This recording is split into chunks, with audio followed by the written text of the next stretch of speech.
Good.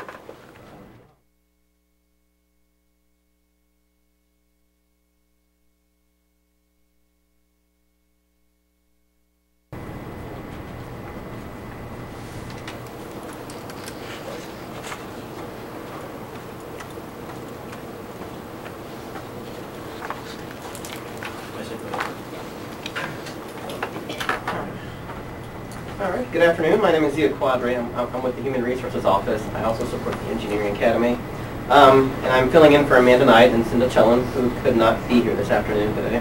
I wanted to thank each of you for coming today in support of the FY10 Knowledge Capture Series on Spacesuit. Amanda and Cinda have been working really hard to put up a fantastic lineup. And they're hoping that they're going to have training lectures at least once a month to benefit not only our spacesuit engineers, but also the Engineering Academy and our JSC Chief Knowledge Office. Today we have with us Mr. Louis Krug, who will be briefing us on the development of the Chinese EVA spacesuit. Just a quick synopsis. Mr. Krug graduated from the University of Bridgeport, Connecticut in 1984 with 2 bachelor's degrees of science in biomedical engineering and electrical engineering. He also entered a Master of Science degree program in biomedical engineering at Trinity College in Hartford, Connecticut. His work career in space systems started at Hamilton Sunstrand in Windsor Locks, Connecticut, and led to working in space life sciences with Krug International Wiley Labs at JSC from 1988 until 2005. Projects included space motion sickness studies, cardiovascular deconditioning studies from prolonged weightlessness, and then on to cellular tissue changes in zero-G as the lead electrical designer on the ISS bioreactor project. Following post-Columbia, he was transferred to Lockheed to support on RCC repair methods. Eventually, he went to work with Jacobs Engineering, providing support to EC5 PLSS hardware development for Constellation.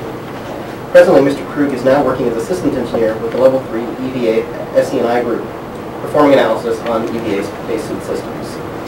And with that, I'll let Mr. Krug get started. Thanks. Okay. Before I start talking about the Chinese spacesuits, I want to just give a quick preamble on the Chinese space program. Louis, your mic's not powered Oh, on. I'm sorry.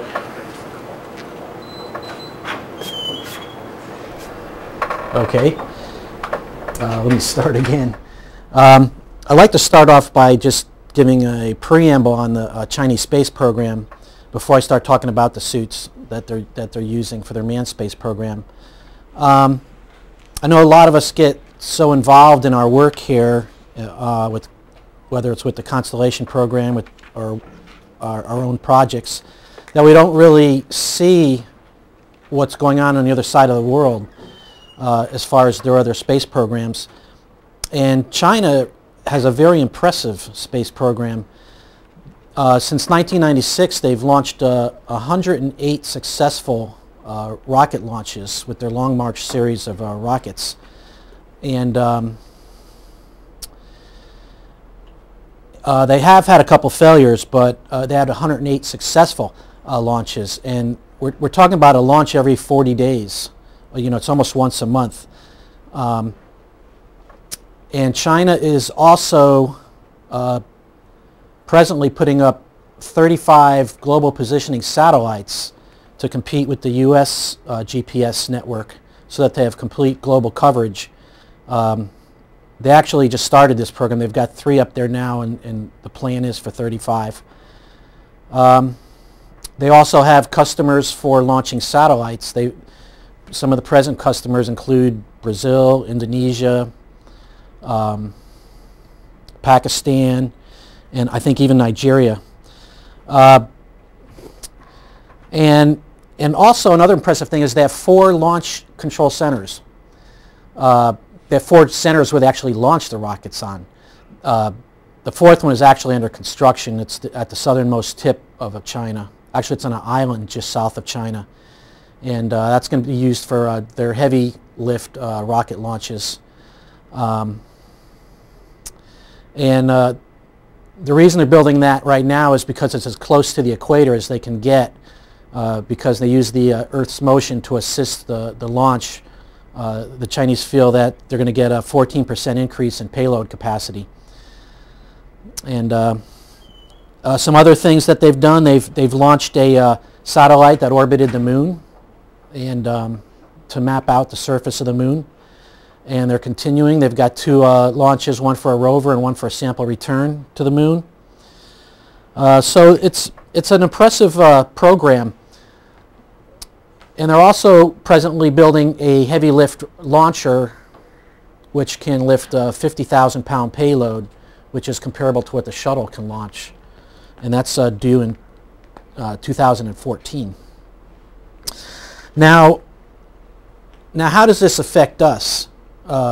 Where are we in all this? I mean, obviously it might affect the economy a bit because they're trying to grab a share of the market for launching satellites for the rest of the world. It might affect how we view national security. It might even affect NASA's vision for the future. And because we're looking at, from the NASA side, we're slowing down on support for the space station and supposedly going to stop support in the year 2020. Whereas China has plans to put up their own space station by 2020. And as a matter of fact, they're putting up a space lab within the next year. They've got 2 modules to be launching towards the end of 2010, and then another manned mission in 2011 to live aboard that space module. And they're going to be practicing docking maneuvers in preparation for building their space station. And they also have plans in parallel for going on a manned mission to the moon around that same time frame. So when we look at the U.S.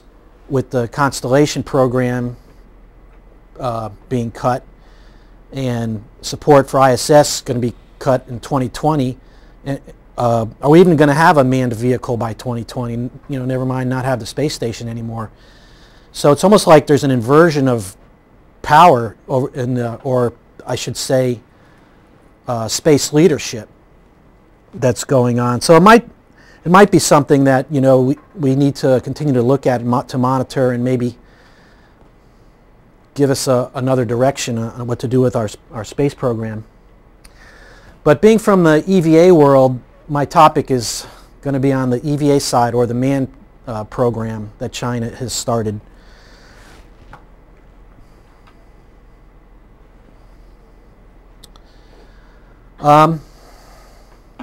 Oops. Now the Chinese had their first EVA. They had a manned launch before this, but the manned EVA was September 27th in 2008. And at that time, there wasn't any information on the Chinese spacesuits. It was a short EVA, lasted about 18 minutes.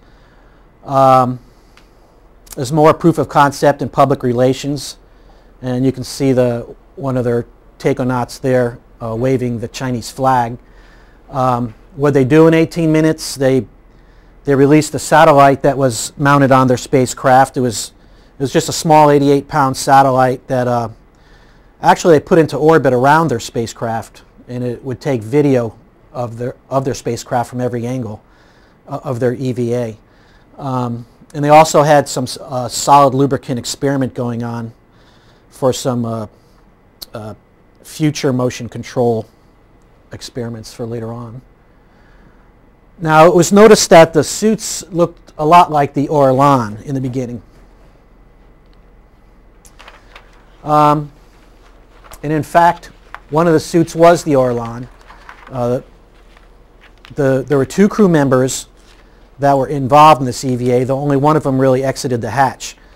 The one that stayed behind and fed out the umbilical, he was in the Orlan, and that was more as a backup to their new suit, just in case anything would happen.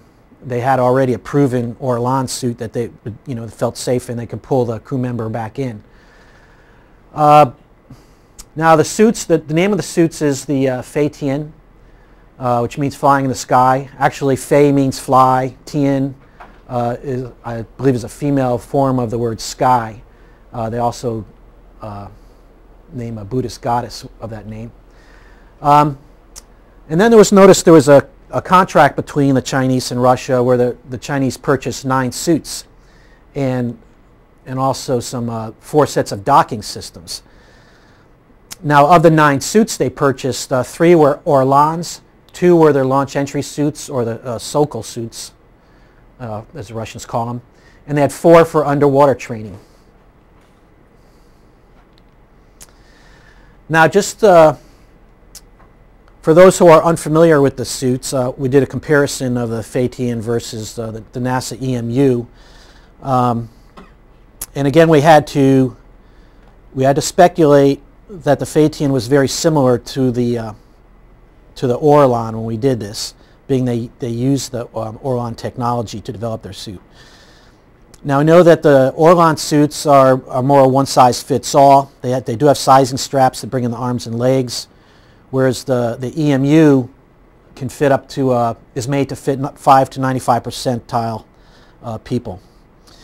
And also another thing is that the Russian suits were certified for 15 uses or 4 years, and then they discard them, whereas the EMU now can go to up to 25 years.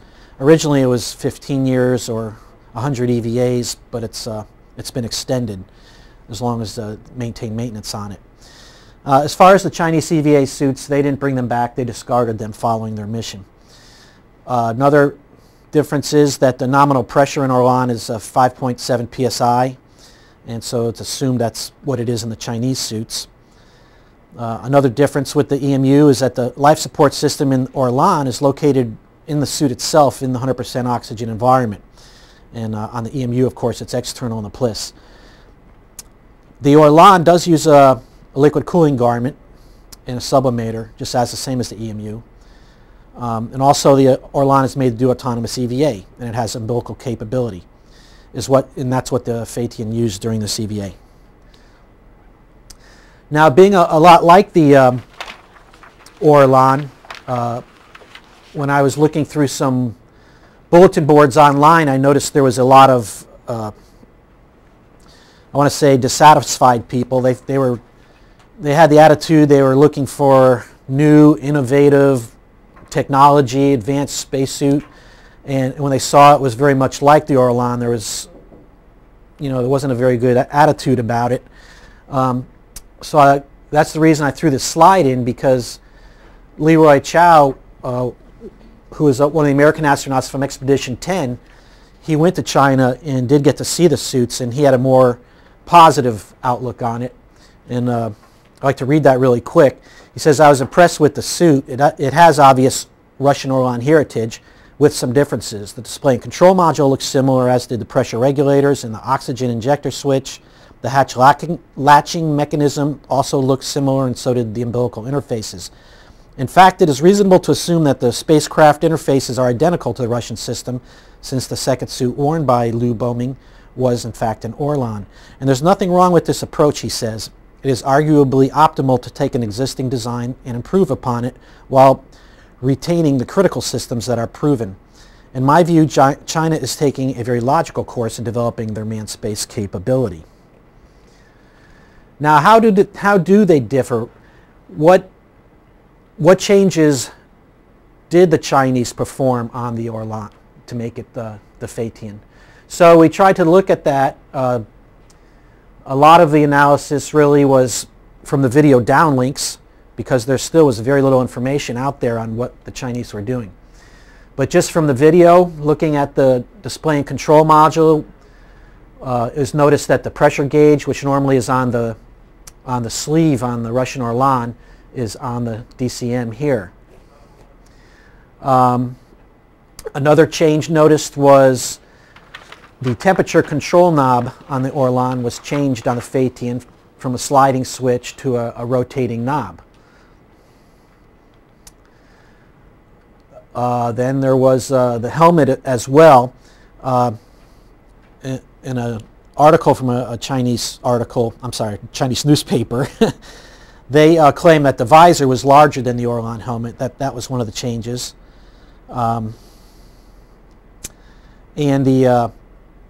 We assume the helmet is built onto the torso, because it was, like I said, based on the Orlan design, versus the EMU, which of course the helmet is removable. Another difference is on the Orlan, they have a moon roof. That's why I put that picture on the far right, where on the Phaeton they did not have that. I did find a description on the helmet in an interview with Lou Goning that he mentioned it has 4 layers, and 2 of the layers are sealed with a nitrogen gas flowing in between it. And he mentioned some of the properties such as the heat and sound insulating, and they also have visor anti-fogging and ventilation, just like we do. And the gloves look very similar to the Orlan gloves and the Sokol gloves.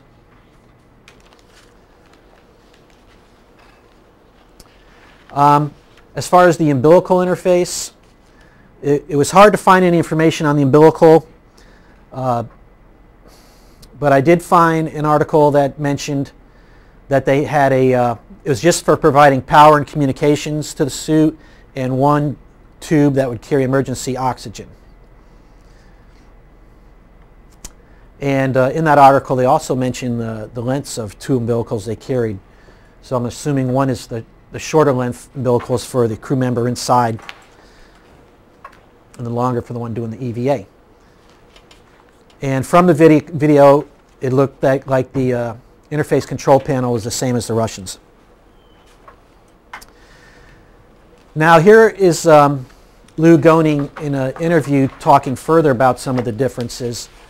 He said that they use digital technology in the design versus the Russians, who just basically used simulation technology, and that the image data and information collection they use digital signals. Second, they use the CDMA technology, Code Division Multiple Access Network. For those who don't know what that is, that's on the newer cell phones like Blackberries, iPhone. Sprint talks about using that format, and basically allows you to do multiple things on your phone. You can talk, download, pass data all at the same time. And thirdly, one of the differences from the Orlan is the design of the IVA suit.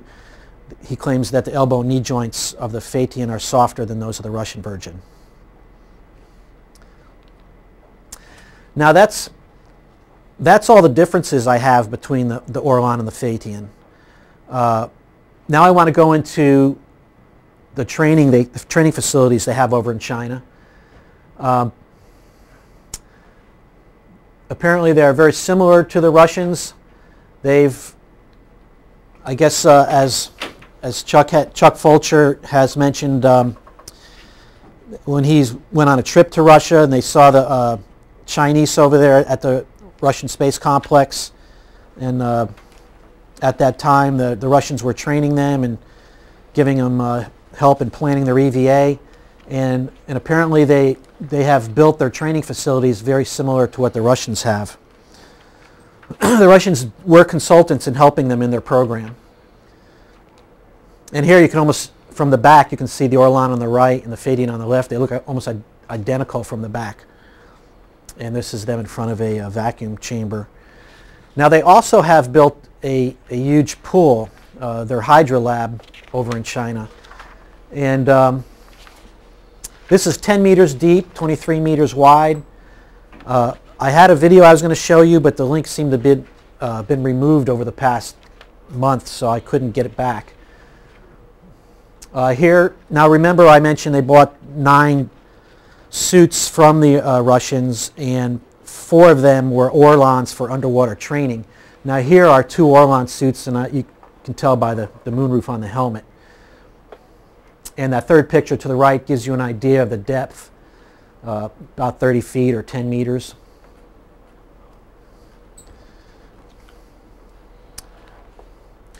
Now I have a video of them going out the hatch that I want to play. Okay, let's set this up.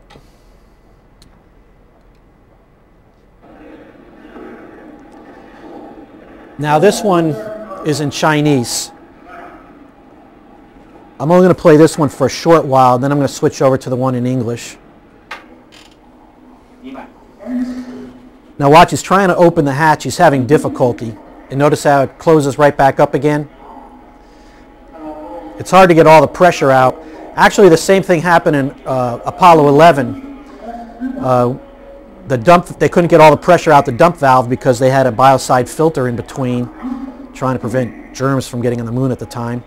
And it kept just enough pressure in that they couldn't pull the hatch out.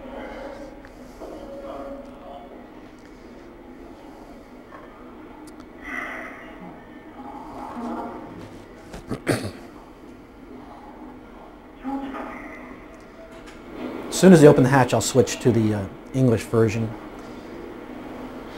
because that one was a little different. They had additional video segments, shorter segments.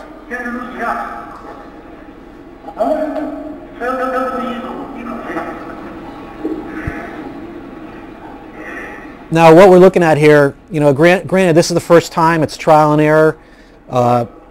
Things that they're noticing now is they need additional handrails to grab onto to pull on that hatch. And of course, there you'll see something flying out. All right.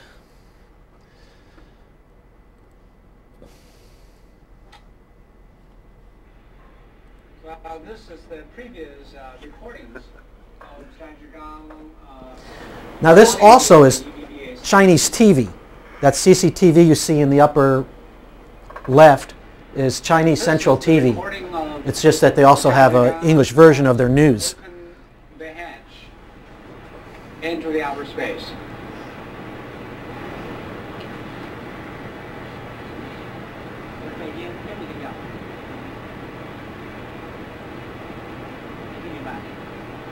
I believe this is the recording of 14 o'clock when Zhangjiagang was checking every part of the ZVA spacesuit.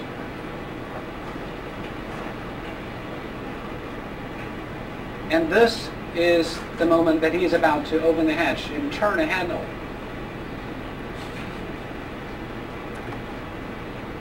This is where he's having a hard time getting it open.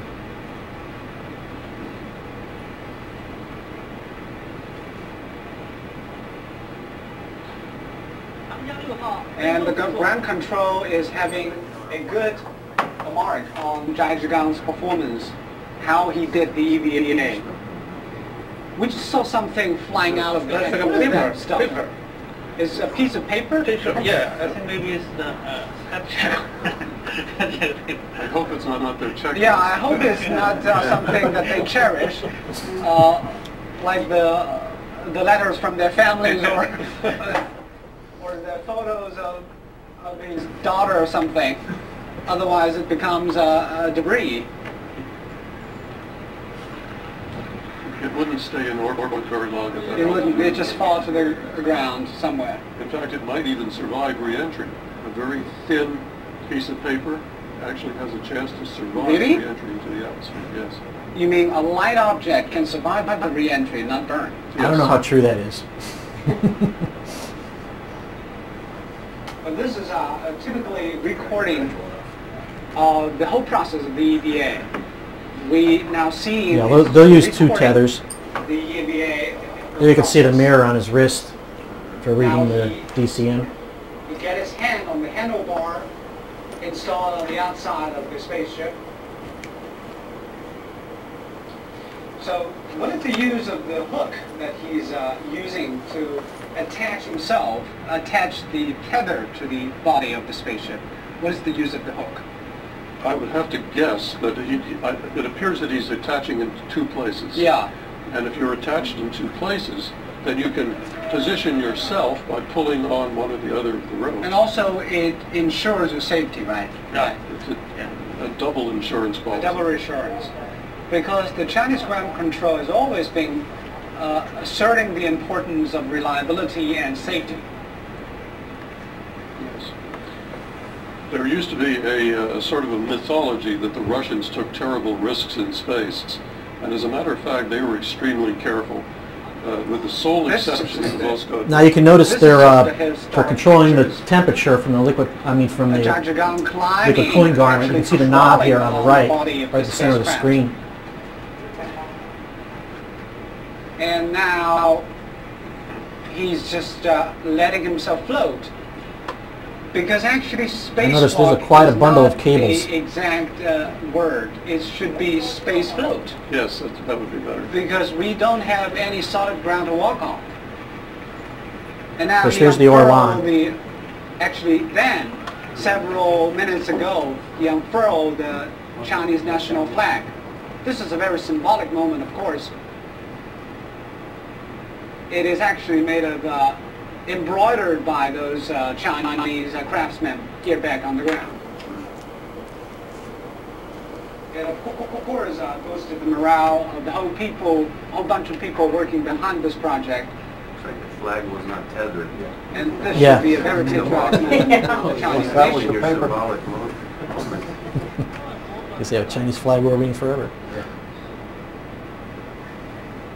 And that might have been their solid lubricant experiment he's grabbing there. Yeah, we just see because in first see that maybe those the So some of the communication- scenes that we actually haven't seen during the live broadcast is captured by the other cameras. And of course, the third crew member And stays this behind is in the shot the of cosmonaut service, not the service taikonaut module, the Jiu Soyuz Hai, landing module. who stayed in the re-entry module. He is the man left behind, but he is a very important guy. During the Apollo missions, the man who stayed aboard the command module in orbit around the moon was at sometimes 6,000 kilometers away from the nearest human being. That's very far. Very lonely. Did he feel secure enough? He was lonely.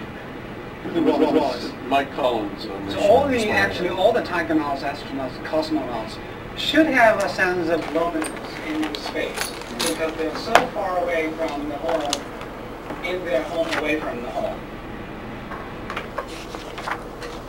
Okay.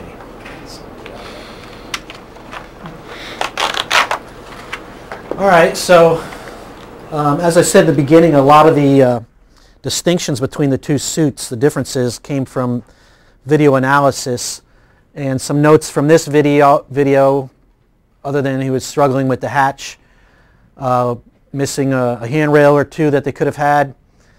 Other things, notice that they use a EVA mirror just like we do. Or even another thing, notice that even a slight pressure on the door makes it hard to open. And I remember reading about during Apollo 11, and I think it might have been Apollo 12 as well, the pressure was below 1 psi. It was down in the neighborhood of 0.5. It still was very difficult to, it only takes a little bit of pressure on that large surface area of the hatch to hold it closed. We noticed a lot of stuff flying out of the airlock, so they'll probably look at that and next time probably try to tie things down better, put them in bags. And there was a difference noticed between the Russian hatch and the Chinese hatch. The Russian had two handles in the middle to grab onto. The Chinese hatch only had actually one handle. This is more what you just saw. There is some curiosity. I mean, how do they undock before they, come back home with all those cables? That's kind of a mystery. Now, some of the claims from their newspaper articles on characteristics of the spacesuit, I tried to collect those on one slide here. They say the Phaeton weighs about 264 pounds, and they claim it's very supple, I should say. They can bend down and, well, of course, one claim was you could bend down and pick a coin up with it, but I think what I've read about their gloves, that's probably not true. They mentioned it costs about $4.4 million for each spacesuit. And again, the outer part of their spacesuit is has fire resistance. I don't know about their claim about radiation resistance. They might have just been boasting. Maybe it has minimal. And of course, it protects them from the extreme cold. And they also mentioned that the suits can be donned by occupants ranging from 5 foot 3 inches to 5 foot 11 inches.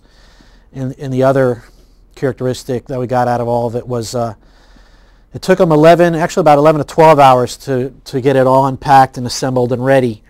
And the pre-breathe time was approximately 100 minutes. So I remember them mentioning that the EVA was really about 2 hours and 40 minutes, but outside of the hatch was only about 18 minutes.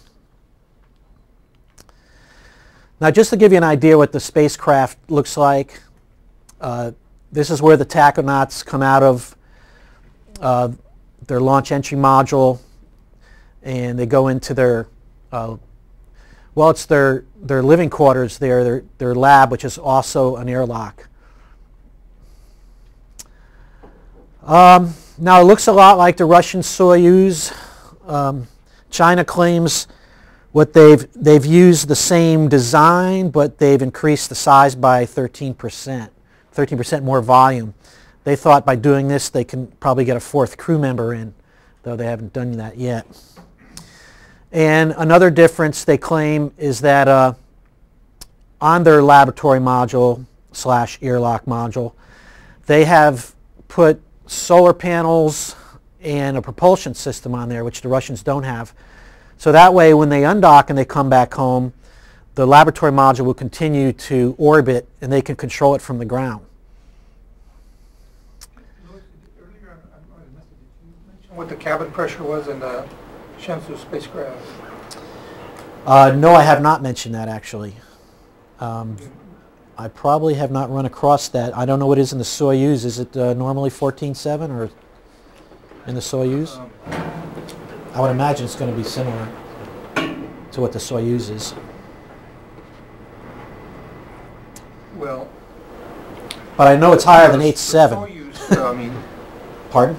Just I'm trying to think. Yeah, obviously when it docked with the station, but I don't know if they launch at a lower pressure during launch, like Apollo did, and we kind of had a little bit oxygen rich, and then you slowly bleed down the oxygen to when you get. Well, anyway, because you said I could speculate it is ambient 14.7 because the suit pressure is 5.7 and they used 100 minutes of pre-breathe.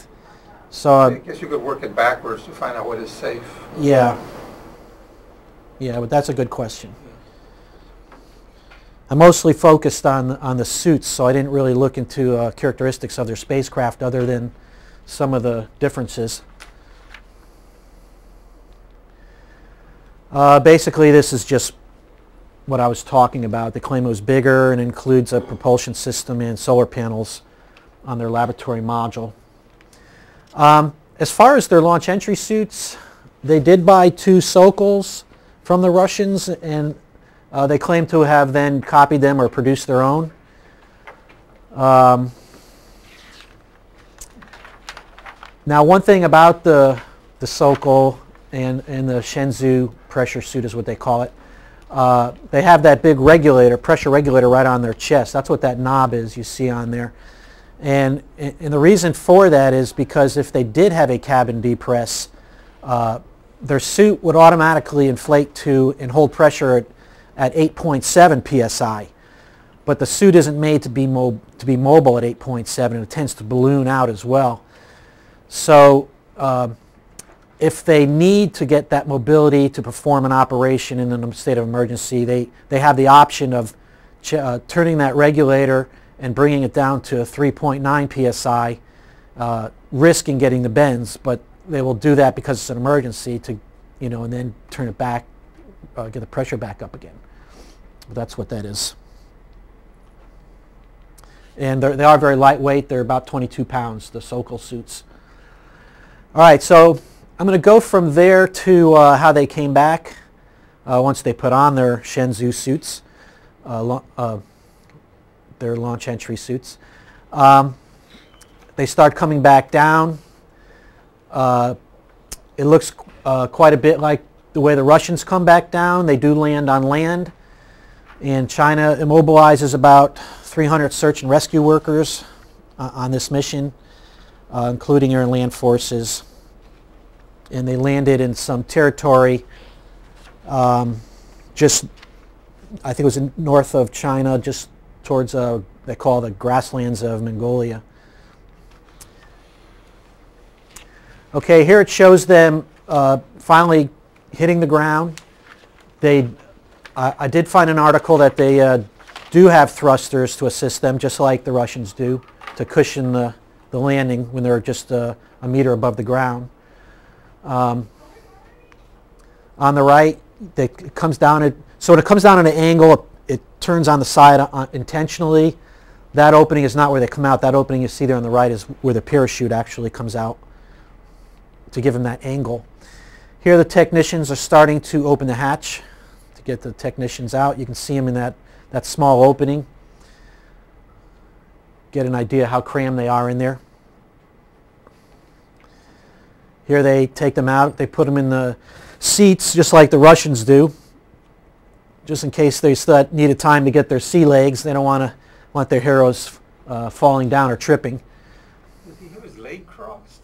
Or is that just... Yeah, well, he's his suit is depressurized. So. Well, the launch entry suits are very mobile, and the Chinese do claim to have softened the elbows and knees more than the Sokol. Now, they have monitoring stations across the globe as well to get full coverage. They have 13 monitoring and controlling stations and ships deployed. There's a picture here of one of their ships, the Wanwang vessel. They have it on 3 oceans. They have 5 stationary measuring stations in the territory of China, a mobile measuring station, and 3 monitoring and controlling stations in other countries, including one in Melinda of Kenya. The additional station in that area between Namibia and Karachi increases the monitoring time by about 4 minutes. So there's some high-tech ships. Now, as far as their future plans, at the end of 2010, they'll be launching, and the beginning of 2011, 2 modules. One will be a laboratory module, and the other will be a service module. The first thing, proof of concept that they're going to try to do is to dock them. They're trying to develop the technique for docking. Once they're successfully docked, then the 3rd mission in that same year of 2011 will be sending 3 more taconauts up there to live in the laboratory. One of them, the plan is for one of them to be the first female astronaut, and they've already chosen her.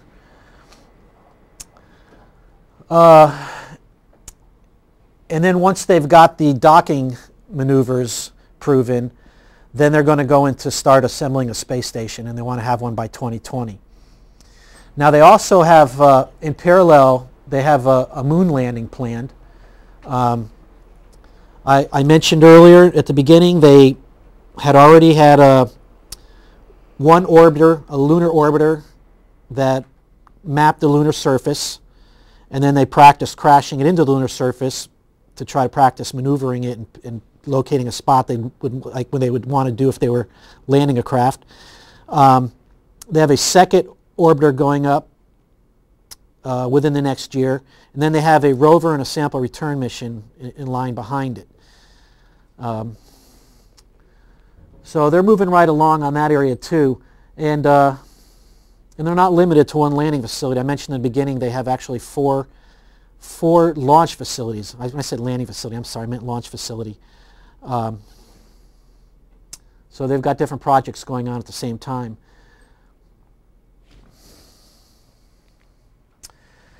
This is their new Long March 5 heavy lift rocket due in 3 years from now, or 4 years from now, at 2014. This is the one they were going to use for, well, the plan is to use this for their lunar missions. This has a capability of carrying 50,000 pounds of payload, which is comparable to the space shuttle. Space shuttle, I think last I heard was 53,600 pounds payload capacity. So it's right on around the same. And they're going to launch this from their new launch facility on that island on the southern tip of China.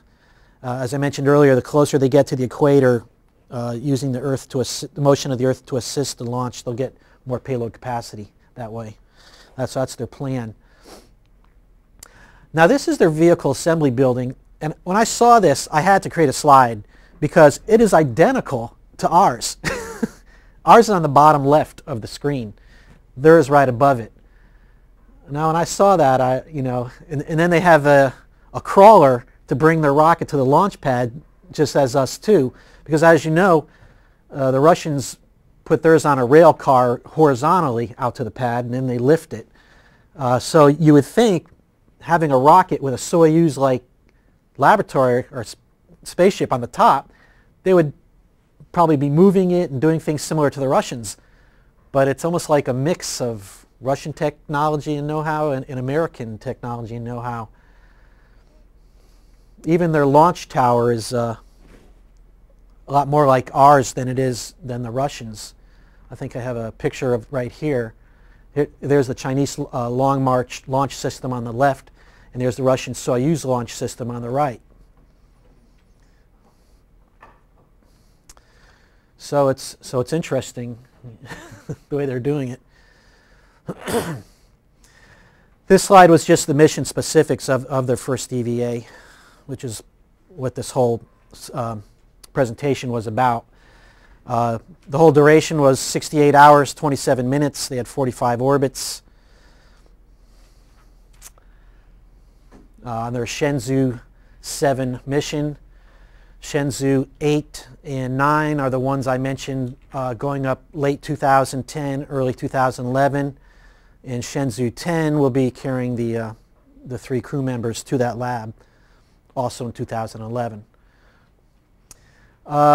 This was an interview with Michael Griffin when they asked him about the Chinese space program, and he predicted the moon mission by 2015. That might be a little optimistic, but they're going to have their rocket ready in 2014, and when they do, they're going to try to, they're talking about launching a vessel directly to the moon, kind of like we do with the Saturn V. We decided last minute, well, instead of putting it in low Earth orbit, let's just see if we can go to the moon and come back. And they took a risk. So they're thinking, so that's why I think Michael Griffin was expecting, as soon as they get that rocket up, they're just going to, maybe use it to send one of their sample return missions to the moon.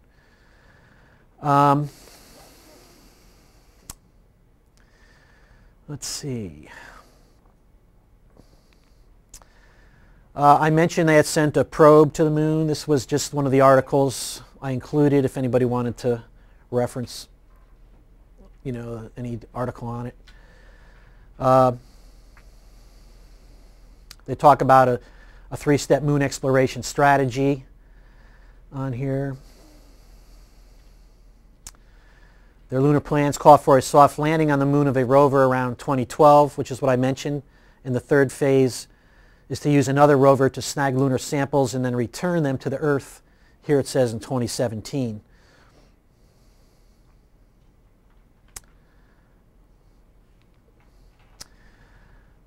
And here was China to launch second moon probe in 2009. So that's, I believe that's now going to be 2010. I don't think that has been launched yet. Now they did have a launch in January that failed. And it was a Long March 3, I think it was, in their series of rockets. And it actually, something about where the Chinese launched their rockets, this one happens to be in the northern part in the center of the country, and like here we put our launch centers on a coast to make sure we don't fly them over civilian populations. They knew there was a risk doing it, and the one that crashed onto a city actually in January, it had hydrazine fuel that that spread across the, I can't remember what the building was, but it got a number of people very ill. And I don't think it was this one, though. I think it was a different mission. This was just, I was going to put some more information. This is our last slide. I was going to have more information on their launch entry suit, but I think I talked it already. And the only reason I was going to put the slide in is because we were working on our own launch entry suit. And one of the things I noticed on here was what I mentioned, that if they did have a cabin depress, they do regulate the pressure to 8.7 psi. You know, unless they have, and plus they have the capability of lowering that for mobility if they have to. Did you say that they purchased the Sokol, or they purchased two Sokol suits. They purchased, they did both. They purchased two suits, and then they made their own, designed after the Sokol,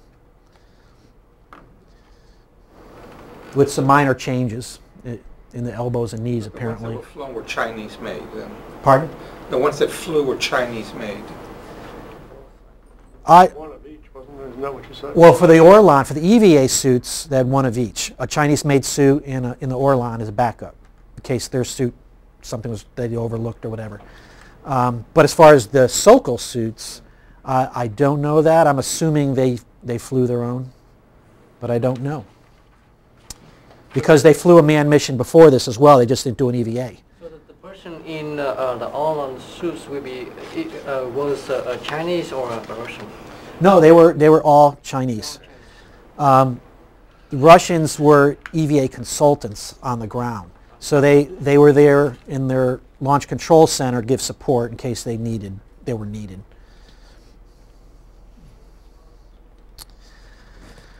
Okay. Well, that ends the slideshow. Now, I mentioned they are launching rockets almost once a month successfully since 1996. So they're a very aggressive space program. So even though we're talking about a first manned EVA from them, you know, it's expected that this momentum is going to continue.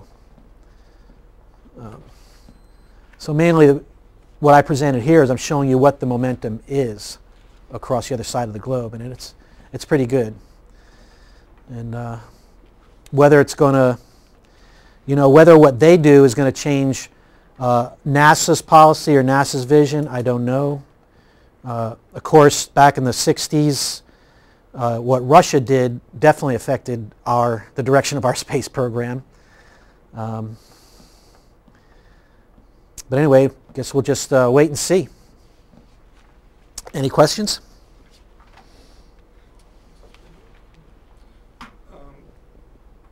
For the space lab, space station, I guess they plan to have full EVA capabilities there too. I guess airlocks and.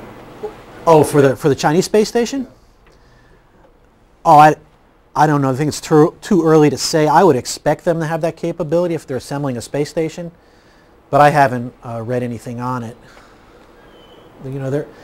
It's hard to get information on what they're doing. I was able to find some information because searching around, I found information that led me to some Chinese newspapers.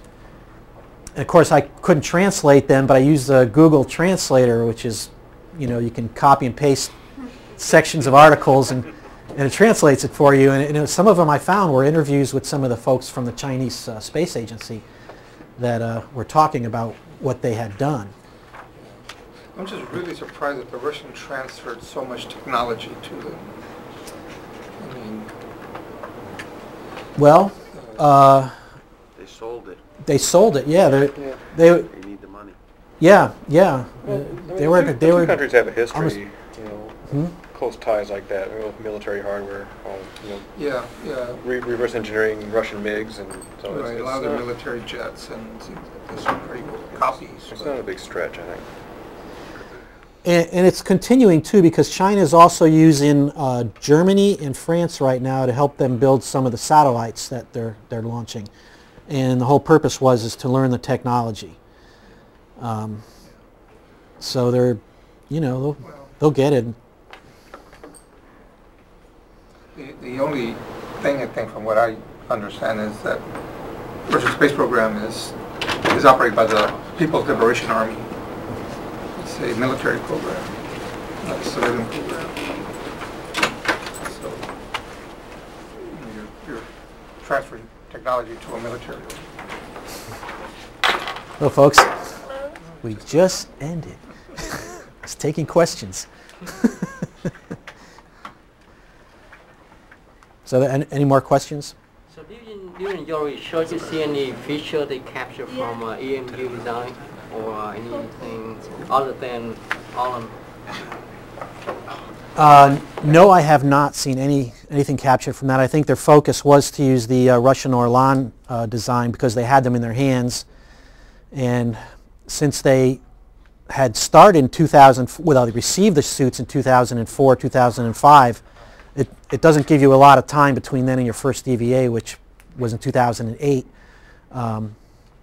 you know, to look elsewhere. You've got to hold focus on what you've got and try to improve on that. They already incorporated digital technology into the helmet, right? So it's right. Yeah, right. But I think that was Orlan technology, and I don't know if it was EMU technology. Is that what you're saying? I think it's just, I think it's the latest technology they have. We're using analog. Yeah.